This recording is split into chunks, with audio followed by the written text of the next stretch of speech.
So welcome back to DC Silver Age Storytime, and today's story comes from Superman number 59, published in July-August 1949, with story by Alvin Schwartz and art by Wayne Boring. Nobody knows me. Why? Who is that man in the strange costume? Get him down before he falls and breaks his neck. It's some guy who calls himself Superman. Superman? Never heard of him. And it's all wiped out, as if the Man of Steel never existed, for nobody in Metropolis knows him. No one recalls this awesome figure who once terrified gangdom. Mass amnesia? A cruel joke played by an entire town? An evil dream?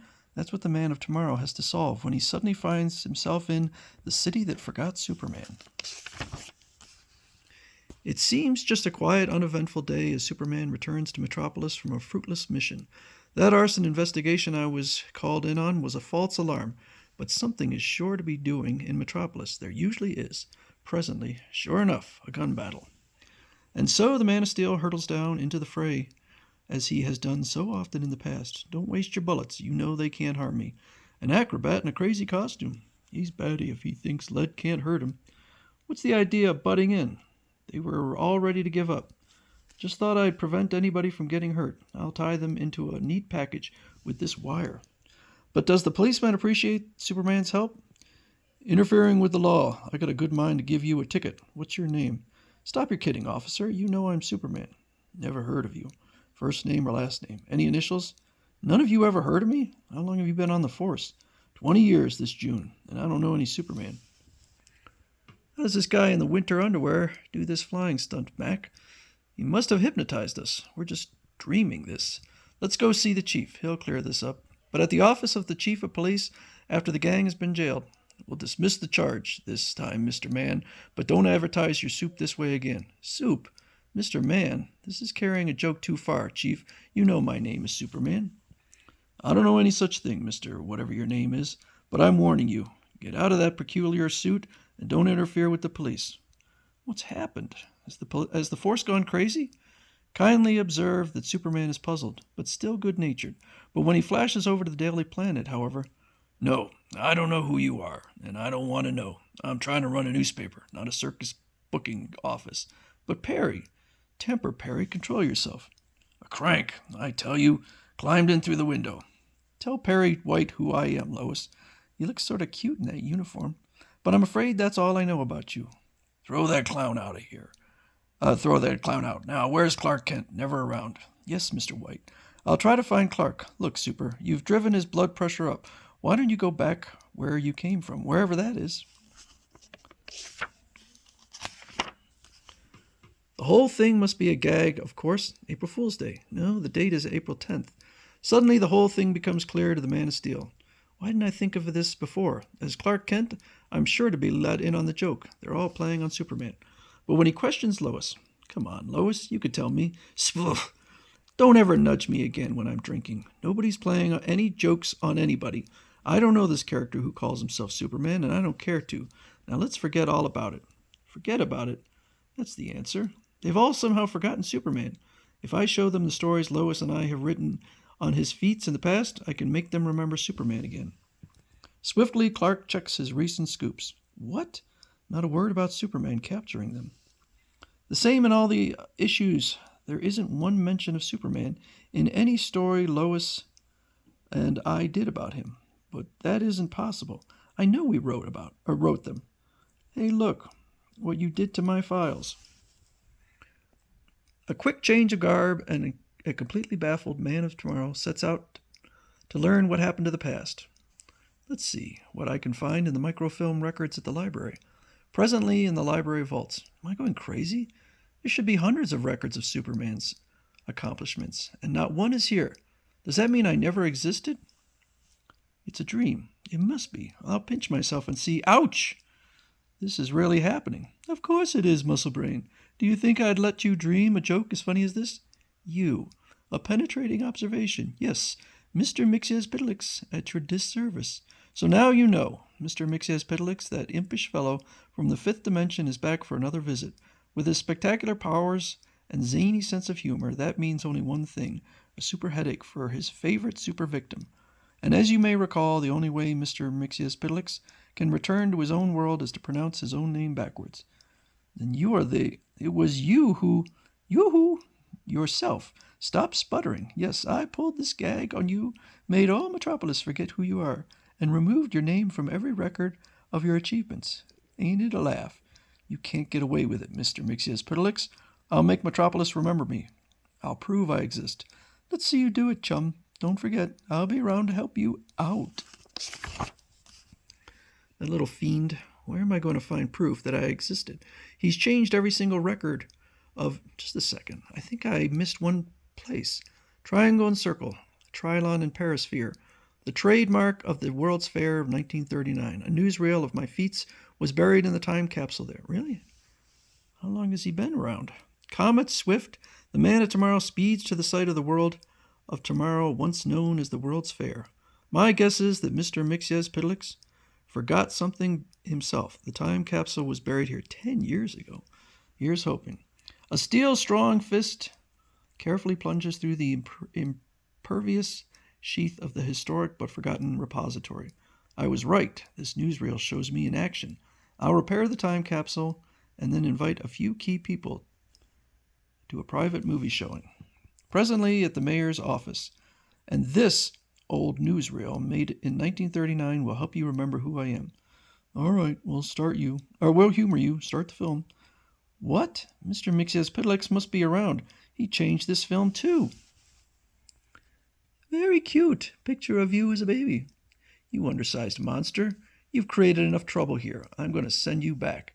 Suddenly, as the film ends and the lights go on, to your own world. He disappeared. Mr. Mxyztplk, that is. Definitely a crackpot. Shows us a newsreel of a baby race. Talks about Mr. Mxyztplk, as if there could be such a name. Let's get out of here. All right, let's forget about the past. It doesn't matter. Let me show you how I can help Metropolis with my superpowers. Safely invisible, the cause of Superman's misery listens to his plea. Very well, but this better be good. Good? It will be my masterpiece of humor. Whenever Superman uses his superpowers, I'll make it look like something accidental or a trick. Minutes later, I'll smash through this building and repair whatever damage I do. Somebody ought to call an ambulance. He'll hurt himself. So the Man of Steel smashes through the walls of concrete, but Mr. Mxyztplk turned this into a condemned building. Who can't knock this building down? It's ready to fall down.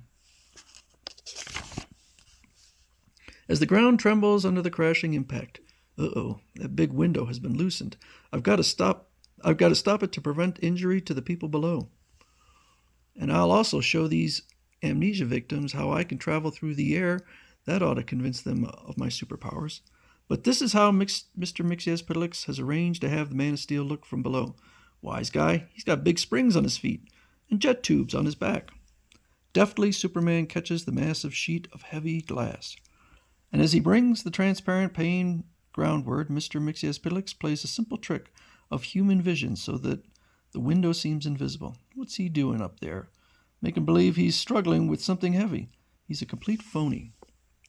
Later, in desperate attempt to prove his power, Superman demonstrates his invulnerability. Feel my chest. Am I wearing a bulletproof vest? No. What about it? Go on. Fire your guns at me. I'll prove I'm immune to bullets. My men will do no such thing. It's against the law. Suddenly, the Man of Tomorrow snatches a gun from a holster and then rigs up a firing device. It seems like it'd be a lot of work. All right, I'll do it myself. Bang, bang. No, I'll be held responsible. Let him. It's just another trick, Chief. Pretty smart. You use sleight of hand to take out the lead bullets and switch celluloid bullets for them. But I didn't. Oh, what's the use of arguing? I can't beat Mr. Mxyztplk this way. The nerve, wasting our time like that. I can't do anything against Mr. Mxyztplk's extra-dimensional powers, but maybe I can use that super-colossal vanity of his against him. Oh, clear? This is the happiest thing that ever happened in any dimension. You spent years helping people, making yourself famous, and I made the whole city forget you overnight. You're a card, all right. Well, now, I'll let you stew in your own juice. I just got a summons from my dimension. I'm running for president of the Anti-Superman Club, and I have to be there for the election. You're going back without removing your amnesia spell? You can't do that. This is even funnier. In the past, you've always had to trick me into going back, but this time, I don't want to. And you don't. I'll just pronounce my name backward and... Wait, Don't you want people to know you did this to Metropolis? You should be more famous than I ever was. Let me splash your name all over Metropolis. It'll only take a few seconds. With my super speed, Mr. Mxyztplk should be on everybody's lips. You're right, it should be. Only the name of Mr. Mxyztplk, with an abandoned boiler from the city dump. Superman soars high over the city, and you're spelling it wrong. Then the botanical gardens. It's not spelled that way. It's Mxyztplk. How's that? Correction. Here's the right way to spell your name. It doesn't look right. Somehow, let's see. Mxyztplk. What is Superman's plan? It's simple, in a tricky way. If I make Mr. Mxyztplk unhappy enough, he'll want to go back to his own dimension, which he can do only by saying his name backward. But he can't if I make him forget his name. Then I can make a deal with him to take off the amnesia spell. And so, that's not how my name is spelled. But the finishing touch is not the Man of Steel's at all. You're not spelling it right. Huh? Who's not spelling what right? And Superman's counter trick succeeds. Enough is enough. I'm going back home. All I have to do is pronounce my name backwards. But can you remember it? Remember your name? After all, it's different ways. The different ways I've spelled it. Is it Clipsum or Pitixum? Of course not. It's nothing happens. Zexapitim. You got me all confused. You've scrambled the letters so much I forgot my own name. Isn't that a shame? It so happens I know your name, and I'll tell you what I'll do. You release Metropolis from your amnesia spell. Let them remember who I am. Restore all the records and files, and I'll spell your name correctly. Agreed. It's a deal. Thus, the Man of Steel tells the comic of the dimensions the right way to spell Mr. Mxyztplk. Cliptexum. Thanks, Superman. Pop. Will he keep his word? Can I trust him to remove the amnesia spell? What can I do if he breaks his promise? Presently. Look, Superman. Gee, Superman himself. Great Scott. You youngsters really know me? Sure, we know you. What's the matter with you? Can we have your autograph, Superman? Huh, Superman. Can we, huh? Then Mr. Mxyztplk did keep his promise. He took off his amnesia spell. It's a pleasure, kids.